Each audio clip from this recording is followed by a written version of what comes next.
Hello guys, welcome to our channel. This is Teja.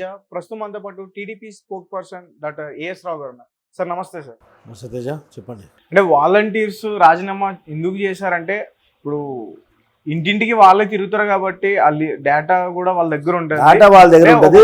Jaganmohan Reddy వైసీపీకి పనిచేయడానికి, వైసీపీకి ఓపెన్ గా పనిచేయడానికి, వాలంటీర్ గా కొనసాగితే వైసీపీకి పనిచేసే అవకాశం ఉండదు కాబట్టి మేము రాజీనామా చేసాం. మాకు సంబంధం లేదు, మేము వైసీపీ కార్యకర్తలు, వైసీపీ పనిచేస్తున్నాం, దాన్ని ఆపే అవకాశం ఎవరికి ఉండదు కాబట్టి ఓపెన్గా నేను నల్లగున్నా కదా నవ్విపోతే నాకేమవుతుందని బరి తెగించి పనిచేస్తుంది. ఇప్పుడు కానీ ఇప్పుడు మీరు చెప్పిందంతా జనానికి అర్థం అవుతుందంటారా సార్? చెప్పాలా మనం. ఈ యొక్క కూటమికి సంబంధించినటువంటి కావాలని చెప్పేసి ఇదంతా చేసింది చంద్రబాబు నాయుడు గారు ఆపించేశారు. అదే చెప్పే నా కొడుకులకు దమ్ము ధైర్యం ఉంటే రమ్మని చెప్పండి, డిబేట్ కి రమ్మని చెప్పండి, ఏ చౌరాస్తాకు వస్తారు రమ్మని చెప్పండి, చెప్పిడ్చి కొడతాం నా కొడుకులని. చంద్రబాబు నాయుడు గారు ప్రజల గురించి ఆలోచించే మనిషి, ప్రజల గురించి ఉన్నటువంటి పార్టీ, ప్రజల కొరకు పుట్టినటువంటి పార్టీ తెలుగుదేశం పార్టీ. రాబందుల పార్టీ కాదు, వైసీపీ లాగా దోసుకునే పార్టీ కాదు, కోడి కత్తులు కొడవల సంస్కృతి మాది కాదు. అనునిత్యం ప్రజల గురించి పనిచేసినటువంటి పార్టీ. 70 సంవత్సరాలు నిండినటువంటి వ్యక్తి ఓపెన్ టాప్ జీబులో ఎండకు ఏ విధంగా తిరుగుతుందో, నువ్వు 40 సంవత్సరాలు నువ్వు ఏసీ బస్సులో ఏ విధంగా తిరుగుతున్నావు. రారాబాయి ఒక గంట నిల్చొని నువ్వు ఎండలో తెలుస్తుంది. అదే బస్సులో ఆ బస్సు అంబులెన్స్ గా మార్చి తీసుకోవాల్సి వస్తుంది. అది మా నాయకుడి యొక్క నిబద్ధత. ప్రజల గురించి ఏ విధంగా ఈ మండు టెండర్లో కూడా ప్రజలకు అనువాదం చేస్తున్నారు, ప్రజల గురించి బహిరంగంగా రోడ్ షోలో తిరుగుతున్నారు. ఆయన చూస్తూనే ప్రజలందరూ. అంత ఓపిక నీకుందా? ఓ గంట ఎండలో నిల్చోలేవు నువ్వు. రాష్ట్ర ప్రజలకు ఏ విధంగా పనికొస్తావు? రాష్ట్ర ప్రజలు నిన్ను ఏ విధంగా నమ్ముతారు? జగన్మోహన్ రెడ్డి, అది గుర్తుపెట్టుకోవాలి. Right sir. అలాగే ఇప్పుడు అందరి దృష్టి కూడా పిఠాపురం నియోజకవర్గం మీద ఉంది. ఎందుకంటే అక్కడ పవన్ కళ్యాణ్ గారు పోటీ చేస్తున్నారు. టీడీపీ నుంచి కూడా ఒక మంచి నేత అక్కడ వరుసగా 2 సార్లు కూడా విజయం సాధించిన వ్యక్తి వర్మ గారిని కూడా పక్కన పెట్టి పవన్ కళ్యాణ్ గారిని అక్కడ పోటీ చేస్తున్నారు. సో అంటే ఇప్పటికీ కొన్ని వార్తలు వినిపిస్తున్నాయి, అక్కడ కొంతమంది అసంతృప్తితో ఉన్నారు టీడీపీ కార్యకర్తలు, వంగ గీత గారికి సపోర్ట్ చేస్తున్నారు అని చెప్పేసి. సో దాని గురించి మీరేం మాట్లాడారు? అదంతా ఏం లేదు మా తేజ. ఇప్పుడు ఏంటంటే పవన్ కళ్యాణ్ గారు మన కూటమిలో ఉన్నటువంటి పార్టీకి, ఒక పార్టీకి అధ్యక్షుడు. ఈ కూటమి మన బొత్తు ధర్మం ప్రకారంగా ఒక కూటమి నాయకుడు ఆ యొక్క టికెట్ ఆశించినప్పుడు ఖచ్చితంగా దానికి ఇవ్వడం జరుగుతుంది. ఆ కూటమిలో పవన్ కళ్యాణ్ కాకుండా వేరే ఎవరైనా పవన్ కళ్యాణ్ పార్టీ నుంచి ఆ టికెట్ ఆశిస్తే, గతంలో మన నాయకుడు 2 సార్లు ఎమ్మెల్యేగా గెలిచినటువంటి మన పార్టీ నాయకుడు ఉండు కాబట్టి దాని మీద మనం గట్టిగా పట్టుబట్టడం జరుగుతుంది. కానీ ఒక కూటమికి సంబంధించిన నాయకుడే, ఆ పార్టీ అధ్యక్షుడే ఆ టికెట్ అడిగినప్పుడు ఖచ్చితంగా ఆ ఈక్వేషన్స్లో కొంత వరకు కొంగుపాటు ఖాయం. అయినప్పటికీ కూడా వర్మ గారు కూడా మొదట్లో వ్యతిరేకించినప్పటికీ కూడా ఇప్పుడు ఖచ్చితంగా పవన్ కళ్యాణ్ గారికి నేను గెలిపించే బాధ్యత తీసుకుంటానని తెలుగుదేశం శ్రేణులు అందరూ కూడా పవన్ కళ్యాణ్ పనిచేస్తుండ్రు. కేవలం ముద్రగడ్డ లాంటి దొంగలే ఆడ మొన్నటి వరకు కాపు మూసుకేసుకొని, ముద్రగడ్డ, హరిరామ జోగయ్య కాపు పక్షపాతిగా మూసుకేసుకొని, కాపులో మూసుకేసుకొని వీడికి వచ్చి రోజు ఒక లెటర్ రాసుకుంటూ, జోగడు బాగడు ఇద్దరు కలిసి రోజు ఒక లెటర్ రాసుకుంటూ చంద్రబాబు నాయుడు గారికి పవన్ కళ్యాణ్ గారి మధ్యలో ఏ విధంగా వైరం సృష్టించాలని అనేక పన్నగలు పన్నిండ్రు. తర్వాత ఫెయిల్ అయ్యిండ్రు. ఆ ముసుగు పీకేసరికి ఏమైంది, వాళ్ళు వైసీపీ కరడు కట్టిన వైసీపీ కార్యకర్తలను తెలిసిపోయింది. ఆ తర్వాత పోయి వైసీపీ కండ వేసుకోవడం, కొడుకు టికెట్ వేసుకుని తీయించుకోవడం, ముద్రగడ అక్కడ ఓపెన్గా అక్కడ వచ్చి పనిచేయడం. కాపులకు దగా చేసి కాపులకు వెన్నుపోటు పొడుచున్నటువంటి వెన్నుపోటుదారుడు ముద్రగడ పద్మనాభం. హరిరామ జోగయ్య వాడు ఒక వేస్ట్ ఫెలో. ఈ రోజు వచ్చి పవన్ కళ్యాణ్ గారు అందుకే బహిరంగ సభలో క్లియర్గా చెప్పాలి, చెప్పుతోడు కొట్టినంత పని అయింది కదా, నాకు ఎవడో గొట్టంగాడి చెప్పే సలహాలు నాకు అవసరం లేదు, సూచనలు నాకు అవసరం లేదు, నా శక్తి ఏందో నాకు తెలుసు, నా బలం ఏందో నాకు తెలుసు, నాకు ఎవడు సలహాలు సూచనలు నాకు అవసరం లేదని క్లియర్గా చెప్పిండు. అప్పుడు ఏమైపోయింది, వాళ్ళు కప్పుకున్నటువంటి కాపు పక్షపాతం ముసుగు తొలగిపోయింది. ఇప్పుడు కరెంటు కట్టిన వైసీపీ కార్యకర్తలు, వైసీపీ నాయకులు వాళ్ళు పవన్ కళ్యాణ్కి వ్యతిరేకంగా అక్కడ వచ్చి కాపు ఓట్లను డైవర్ట్ చేసే ప్రయత్నం చేస్తుండ్రు.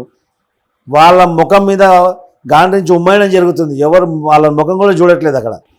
అక్కడ ఉన్నటువంటి అత్యధికంగా కాపు ఓట్లు, కాపు ఓటర్లు, ముద్రగడ కానీ వైసీపీ కార్యకర్త, వైసీపీ నాయకుల ముఖం ఎవరు చూడట్లేదు. ఖచ్చితంగా పవన్ కళ్యాణ్ గారికి భారీ మెజారిటీతో గెలుస్తారు. అక్కడ తెలుగుదేశం పార్టీ దాంట్లో పూర్తి సహకారం ఉంటుంది. ఖచ్చితంగా గెలిపించుకొని తీరుతాం. అయితే వంగ గీత గారు కూడా మరి కాపు సామాజిక వర్గానికి చెందిన వ్యక్తి, మరి ఇటు పవన్ కళ్యాణ్ గారు కూడా అదే సామాజిక వర్గానికి చెందిన వ్యక్తి. సో మరి ఒక పెద్ద ఫైట్ అయితే ఉంటుంది కదా సార్ ఖచ్చితంగా. వంగ గీత కాపు సామాజిక వర్గం చెందిన వాళ్ళు నిజమే.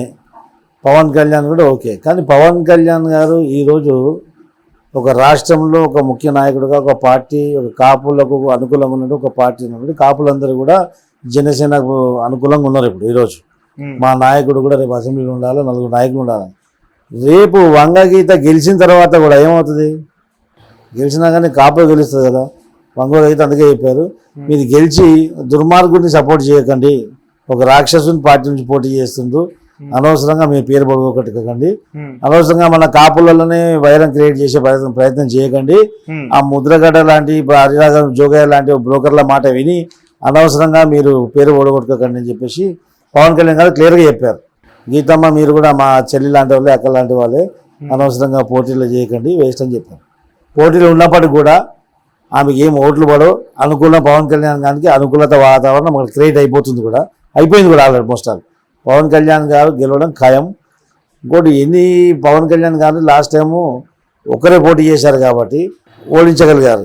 ఈరోజు బీజేపీ, తెలుగుదేశం పార్టీ, అదేవిధంగా జనసేన అభిమానులు, ముఖ్యంగా కాపు సామాజిక వర్గం నాయకులు, సామాజిక వర్గం అంతా కూడా ముక్తఖండంతో తెలుగుదేశం పార్టీ కూడా అందరూ కలిసి జనసేన అధినాయకుడు పవన్ కళ్యాణ్ గారిని ఖచ్చితంగా అసెంబ్లీకి పంపించాలని అందరూ ఆలోచించారు. తెలుగుదేశం పార్టీ కూడా సంపూర్ణ మద్దతు దానికి తెలుపుతుంది. దీంట్లో ఎవరెన్ని ఆలోచించినా, ఎవరు ఎన్ని జిమ్మికులు చేసినా అక్కడ ఫెయిల్ అయిపోవడం ఖాయం. పిఠాపురంలో ఖచ్చితంగా భారీ మెజారిటీతో పవన్ కళ్యాణ్ గారు గెలుపు ఖచ్చితం, నిశ్చితం.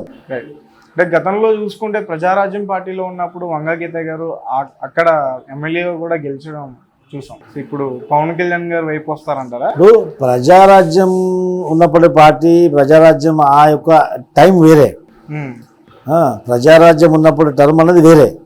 రాజకీయాల్లో కొంత మాత్రం ఒక మానవత్వం కనిపించేది, కానీ ఇక్కడ మానవత్వం ఎక్కడుంది? ఆ రోజు ప్రజారాజ్యం పుట్టినప్పుడు, ప్రజారాజ్యం ఉన్నప్పుడు రాజశేఖర రెడ్డి ఈ యొక్క రాజన్న కడుపులో రాక్షసుడు పుట్టినట్టు ఈడు పుట్టాడు కదా, నత్తిపకోడి. ఈ యొక్క హంతకుడు పరిపాలిస్తున్నట్టు రాష్ట్రం అది. ఆ హంతకుడి పార్టీలో ఉండి ప్రజలకు ద్రోహం తలపెట్టినట్టు అవుతాం, కానీ ప్రజలకు మేలు ఇప్పటికి జరగదు కూడా జరగదు. సొంత కుటుంబ సభ్యులనే హతమార్చినటువంటి హంతకుడు రాష్ట్ర ప్రజలను ఏ విధంగా వదిలిపెడతాడు? ఈరోజు చూడండి, ఒకటే ఎగ్జాంపుల్ మీకు చెప్తాను. సచివాలయాన్ని సెక్రటరీని కూడా కుదరబెట్టిండు. ఈరోజు రాష్ట్రంలో ఉన్న సంపద అంతా సర్వనాశనం చేసిండు. ఎక్కడెక్కడ ఏ సందులకు అప్పులు పుట్టాలో అన్నిటి అప్పులు తీసుకొచ్చాడు. మొన్న 4 రోజుల క్రితమే ఆర్బీఐ నీకు అప్పు ఇచ్చే ముఖమే అప్పు ఇచ్చే పరిస్థితి లేదు, నీకు అప్పు అడిగే ముఖమే లేదని చెప్పి కాడకట్టుగా చెప్పారు. అప్పుడు పుట్టే పరిస్థితి లేదు, సంపద సృష్టించే ముఖం లేదు, ఇక్కడక్కడ లాభాలు వచ్చే ప్రసక్తే లేదు, వలసలని ఆపే దమ్ము లేదు. ఉన్న వాళ్ళంతా వలసపోయారు. వ్యాపారం చేసే వాళ్ళందరూ కూడా, బిజినెస్ కమ్యూనిటీ మొత్తం కూడా వలసపోయింది. అక్కడ ఉన్నారు ఎవరు? వృద్ధులు, వికలాంగులు, ఏం శాతగానో వాళ్ళు అక్కడ ఉన్నారు. వాళ్ళకు కూడా పెన్షన్ ఇస్తా అని చెప్పేసి వాళ్ళ ఓటు గురించి ఒక నాటకం ఆడావు.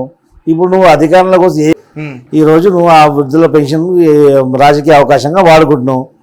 నువ్వు ఉద్దేశపూర్వకంగా, ఇదొక పరోక్షంగా వాళ్ళని హతమార్చినవు. నువ్వు ఉద్దేశపూర్వకంగా ఖజానాలో డబ్బులు లేవు. 19,000 కోట్లు ప్రజా ఖజానాలో, ట్రెజరీలో డబ్బులు ఉండాలా. 3,000 కోట్ల రూపాయలని ఒక డబ్బులు వేసి వీళ్ళందరినీ కూడా ఉసగలిపి నీ యొక్క వాలంటీర్ల ముసుగులో నీ కార్యకర్తల ద్వారా వాళ్ళందరినీ పెన్షన్ గురించి ఆ సచివాలయ కార్యాలయానికి పంపించి మండు టెండర్లో వాళ్ళు అనారోగ్యం పాలై ఎండకు వాళ్ళు చనిపోయే విధంగా నువ్వు పరోక్షంగా వాళ్ళని హతమార్చినావు. ఇది క్లియర్లీ మర్డర్. జగన్మోహన్ రెడ్డి మీద ఇది ఖచ్చితంగా ఎఫ్ఐఆర్ చేయాలా. ఆ చీఫ్ సెక్రటరీని ఇమ్మీడియట్లీ బర్తరఫ్ చేయాలి. ఎన్నికల కమిషన్ కూడా తెలుగుదేశం పార్టీ తరఫున నేను, మా నాయకులందరూ కూడా లెటర్ రాయడం జరుగుతుంది. ఖచ్చితంగా రేపు రానున్న 2 రోజులలో వాళ్ళ మీద యాక్షన్ జరగకపోతే ఎన్నికల కమిషన్కి ఆశ్రయిస్తాం. Okay, thank you so much.